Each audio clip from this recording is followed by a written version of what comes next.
Consider again that pale blue dot we've been talking about.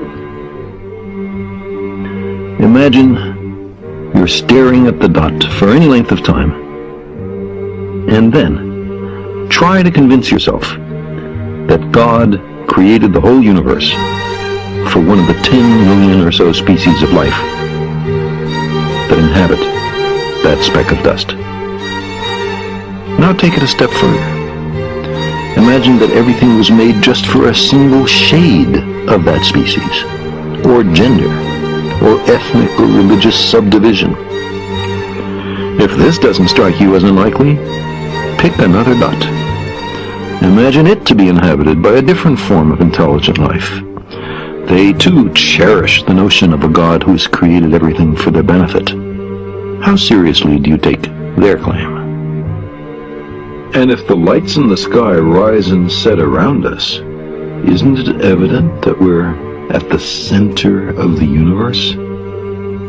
Aristotle, Plato, St. Augustine, St. Thomas Aquinas, and almost all the great philosophers and scientists of all cultures over the 3,000 years ending in the 17th century bought into this delusion. The immense distances to the stars and the galaxies mean that we see everything in space in the past. Some as they were before the Earth came to be. Telescopes are time machines.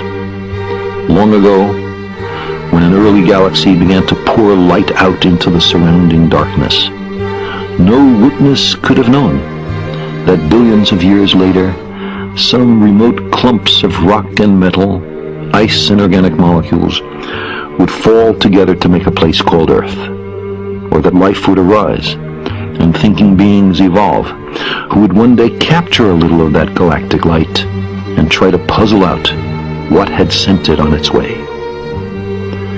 And after the Earth dies some 5 billion years from now, after it is burned to a crisp or even swallowed by the sun, there will be other worlds and stars and galaxies coming into being, and they will know nothing of a place once called Earth.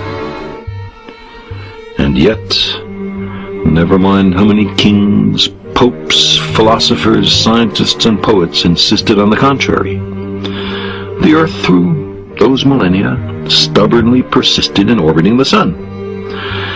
You might imagine an uncharitable extraterrestrial observer looking down on our species over all that time, with us excitedly chattering, "The universe created for us, we're at the center, everything pays homage to us," and concluding that our pretensions are amusing, our aspirations pathetic, that this must be the planet of the idiots.